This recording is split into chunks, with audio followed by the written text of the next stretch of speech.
Alright friends, for understanding better, we will do one more exercise including interface. So I define interface, and then named language. I will print programming language. So that's why I will send a parameter. So let's define a method. I say void. I will get name. That's why I write a getter function. So it will take one parameter, which is name, string name. I define string name. Alright. So let's implement this interface using class. I define a class. My class name can be programming language. Alright, let's implement this interface. What's my interface name? Language. Alright.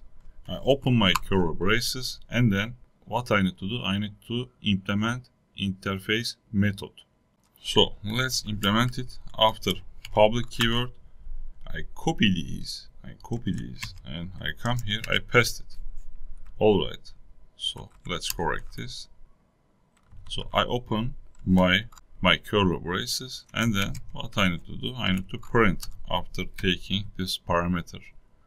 Using system.out.println, I can say programming language, and then I put my colon. I concatenate it by using plus operator, and then I use name. So let's create an object using this class. So I paste here. I say language, and then equals to new programming language. Alright. So what I need to do? I need to call the method inside the class and then send an argument. So what's my object name? Language. And then what's my method? Get name. Language dot get name. And then I need to send as an argument. I come here, or for example, C programming language. So I send C. I save it, and then I already compile it. I run it by using java main.java. You see, programming language is C. Alright, it's easy, right? We did one more exercise for understanding it better.